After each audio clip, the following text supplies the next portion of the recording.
Subscribe করুন সরকারি কর্মচারী চ্যানেলটিকে এবং পাশের বেল আইকনটিকে প্রেস করুন চাকরির খবর এবং বিভিন্ন ইম্পর্টেন্ট নিউজ সম্পর্কে সবসময় সবার আগে আপডেট পাওয়ার জন্য। পশ্চিমবঙ্গে শুরু হচ্ছে এসআইআর প্রক্রিয়া।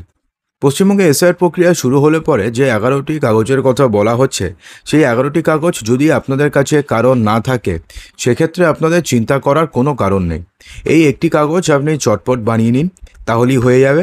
এই এসআইআর প্রক্রিয়ার পুরো প্রক্রিয়া থেকে আপনি সম্পূর্ণভাবে বাইরে বেরিয়ে আসতে পারবেন, অর্থাৎ আপনার কোনো সমস্যাই হবে না। এবং এটা কিন্তু এমনটা নয় যে কোনো টোটকা, এটা কিন্তু নির্বাচন কমিশনের তরফ থেকেও কিন্তু বলা হয়েছে। তো কী কাগজ আপনাদের বানাতে হবে সেটি জানবো, তবে তার পূর্বে পশ্চিমবঙ্গে এসআইআর হলে আপনি কি সেটাকে সমর্থন করবেন নাকি করবেন না, কমেন্ট বক্সে জানাতে ভুলবেন না। ভারতবর্ষে পাসপোর্টের গুরুত্ব অনেকটাই বেড়ে গিয়েছে। পাসপোর্ট থাকলে আপনার আর কোনো কাগজের প্রয়োজন হয় না, শুধুমাত্র এই পাসপোর্ট দিয়ে আপনি প্রমাণ হয়ে যাবেন যে আপনি ভারতীয় নাগরিক।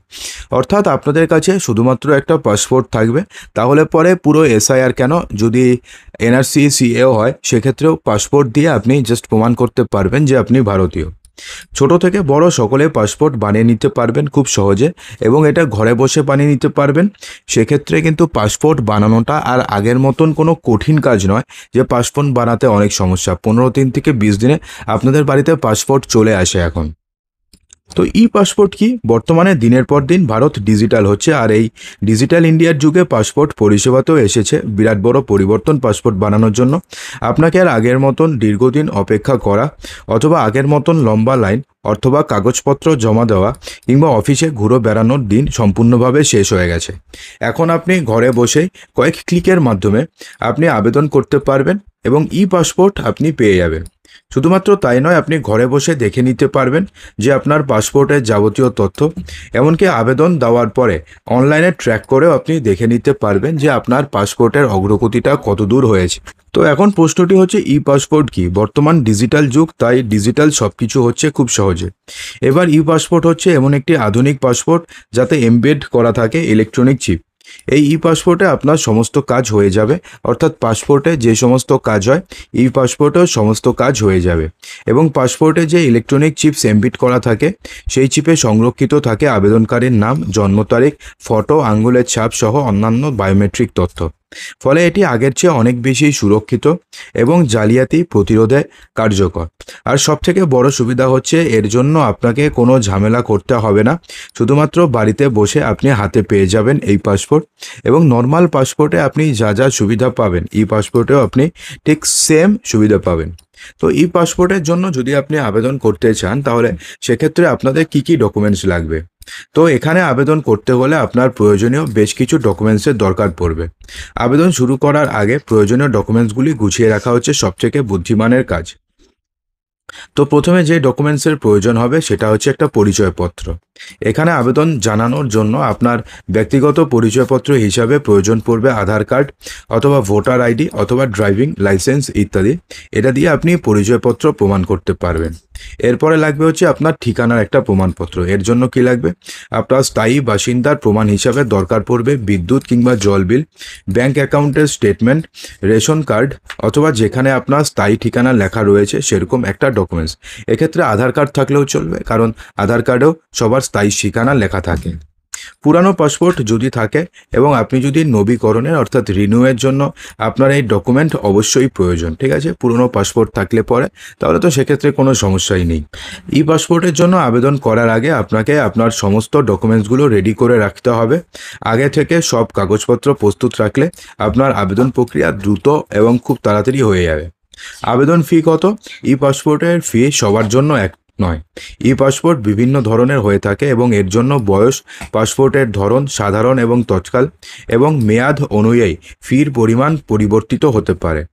আপনারা যখন অনলাইনে আবেদন করতে যাবেন, তখনই আপনারা এক একটি পাসপোর্টের জন্য আলাদা আলাদা আবেদন ফি দেখতে পাবেন। তাই আবেদন করার আগে সরকারিভাবে সর্বশেষ ফি কত নির্ধারিত আছে তা অবশ্যই জেনে নেওয়া আপনাদের দরকার। সেক্ষেত্রে কী হবে, শেষ মুহূর্তে কোনো ঝামেলায় আপনাদেরকে পড়তে হবে না। তো সঠিক ধরনের পাসপোর্ট কিন্তু বেছে নেওয়াটা জরুরি, অর্থাৎ এমনটা নয় যে আপনি জাস্ট পাসপোর্ট বানিয়ে নিলেন হয়ে গেল। সঠিক ধরনের পাসপোর্টও কিন্তু আপনাদের বেছে নিতে হবে। যেমন সাধারণ পাসপোর্ট, সাধারণ পাসপোর্ট হচ্ছে সাধারণ ভ্রমণের জন্য ব্যবহার করবেন। যারা বিভিন্ন স্থানে ট্রাভেল করেন অথবা ভ্রমণের জন্য বা কোনো প্রয়োজনে একই স্থান থেকে অন্য স্থানে যান, তারা এই পাসপোর্ট ব্যবহার করতে পারেন বা তারা এই পাসপোর্ট বানাবেন। এছাড়াও একটি ভারতের একটি উল্লেখযোগ্য নাগরিকপত্র, তাই আপনি এটি নর্মালি বানাতে পারেন। এরপর হচ্ছে তৎকাল পাসপোর্ট। এটা কেন বানাবেন? যাদের জরুরি প্রয়োজনে দ্রুত পাসপোর্ট দরকার, বিশেষ করে যাদের ডাক্তারি প্রয়োজন বা ইমার্জেন্সি অ্যাড্রেস থেকে অন্য দেশে যেতে হবে, তারা এই পাসপোর্ট বানিয়ে নিতে পারবেন। সেক্ষেত্রে আপনাদের ধরুন ইমার্জেন্সি পাসপোর্টের দরকার নেই, তো সেক্ষেত্রে তো আপনি আর তৎকাল পাসপোর্টের জন্য আবেদন করবেন না, সেক্ষেত্রে আপনি নর্মাল পাসপোর্টের জন্য আবেদন করবেন। এবং আরেকটা হচ্ছে অফিসিয়াল পাসপোর্ট বা ডিপ্লোম্যাটিক পাসপোর্ট। এটা কিন্তু সবাই পায় না, সরকারি কাজে এটি ব্যবহৃত হয়। আপনি যদি সরকারি কোনো কাজকর্ম করতে এক স্থান থেকে অর্থাৎ এক দেশ থেকে অন্য দেশে এবং যদি ভ্রমণ করেন, তাহলে আপনার এই পাসপোর্ট বানাতে হবে। তো এরপরে কি করতে হবে? আপনাকে অ্যাপয়েন্টমেন্ট একটা বুকিং করতে হবে। আগের যা প্রসেস রয়েছে সমস্ত কিছু আপনি অনলাইনে করলেন, তারপর একটা অ্যাপয়েন্টমেন্ট বুক করতে হবে, পাসপোর্ট অফিসে অ্যাপয়েন্টমেন্ট করতে হবে। এক্ষেত্রে আপনি আপনার ইচ্ছা মতন যে কোনো দিন এবং যে কোনো টাইম স্লট আপনি আপনার ইচ্ছা মতন বেছে নিতে পারবেন। সেক্ষেত্রে এমন কোনো ব্যাপার নেই যে আপনাকে একটা নির্দিষ্ট টাইম স্লট দেওয়া হলো আপনি সেখানে যাবেন। আপনার ইচ্ছা মতন আপনি একটি টাইম স্লট বেছে নিতে পারবেন। তো সেক্ষেত্রে সময় বেছে নেওয়ার সময় আপনার ব্যক্তিগত সূচি মাথায় রাখবেন। আগে থেকে বুক করলে আপনার সুবিধা মতন তারিখ এবং সময় পাওয়া সহজ হবে, ফলে আপনি আপনার সুবিধা মতন তথ্য নিয়ে হাজির হতে পারবেন। অফিসে যাওয়ার সময় সব কাগজপত্র আপনাকে সঙ্গে নিয়ে যেতে হবে, যেমন আপনার পরিচয়পত্র, আপনার ঠিকানার প্রমাণপত্র, এই সমস্ত কিছু আপনাকে সঙ্গে নিয়ে যেতে হবে। এক্ষেত্রে বিশেষভাবে মনে রাখবেন যে আপনার সমস্ত অরিজিনাল ডকুমেন্টগুলো আপনি নিয়ে হাজির হবেন, এমনটা নয় যে আপনি জেরক্স নিয়ে হাজির হলেন। এরপরে সমস্ত কিছু হয়ে গেল, আপনার অনলাইনে অ্যাপ্লাই হয়ে গেল, অ্যাপয়েন্টমেন্ট বুকিং হয়ে গেল, সেখানে আপনি সমস্ত কিছু দেখিয়ে এলেন, সেটাও পাস হয়ে গেল। এবার আপনাকে আপনার আবেদন স্ট্যাটাস চেক করতে হবে। আবেদন জমা হয়ে গেলে অনলাইনে তার অগ্রগতি সহজে আপনি দেখতে পারবেন। আপনার আবেদনপত্রটির কী খবর এবং কতদূর এগোলো সে ব্যাপারে আপনি বিস্তারিত তথ্য স্ট্যাটাস ট্র্যাকের মাধ্যমে জেনে নিতে পারেন। তো এক্ষেত্রে ট্র্যাক আপনি কিভাবে করবেন? তো এক্ষেত্রে কি করতে হবে? আপনাকে সরকারিভাবে দেওয়া ট্র্যাকিং টুল অথবা পোর্টালে ফার্স্টে আপনাকে লগ ইন করতে হবে। আবেদন করার পরে আপনাকে একটি নাম্বার দেবে, সেই আপনার ফাইল নম্বর দিয়ে আপনাকে চেক করতে হবে। অর্থাৎ যখন আপনি আবেদন করবেন তখন আপনাকে একটা নাম্বার দেওয়া হবে এবং সেই ফাইল নম্বর দিয়ে আপনাকে চেক করতে হবে যে আপনাদের আবেদন কতদূর এগোলো। যদি অতিরিক্ত কোনো কাগজপত্র জমা দিতে হয়, সিস্টেম থেকে আপডেট পাবেন। এর ফলে আর আপনার অতিরিক্ত ঝামেলা হবে না, বাড়িতে বসেই আপনি সমস্ত কিছু সম্পূর্ণ হয়ে যাবে। অর্থাৎ যদি আপনাদের কোনো অতিরিক্ত ডকুমেন্টসের প্রয়োজন হয়, তো সেক্ষেত্রে আগের মতন ঝামেলা নেই যে আবার আপনাকে গিয়ে দিতে হবে, সেখানে কেউ থাকবে কি থাকবে না সেটা আপনাকে দেখতে হবে, এমন কোনো ঝামেলা নেই। সেটি আপনাকে সিস্টেম থেকেই দেখিয়ে দেবে এবং সেটিকে আপনি সঙ্গে সঙ্গে গিয়ে আপনি জমা করতে পারবেন বা দরকার হলে আপনি সেটাকে অনলাইনে আপডেট করে দিতে পারবেন। এবং এর ফলে কি হবে? আপনি জাস্ট বাড়িতে বসেই পাসপোর্টের মতন একটা গুরুত্বপূর্ণ ডকুমেন্টস, যেটা এসআইআর এ কাজে লাগবে। এছাড়া পাসপোর্ট কিন্তু আপনার নাগরিকত্বের সবথেকে বড় প্রমাণ এখনকার পরিস্থিতিতে এই এসআইআর আবহে। তো সেক্ষেত্রে পাসপোর্ট আপনি খুব সহজে পেয়ে যাবেন।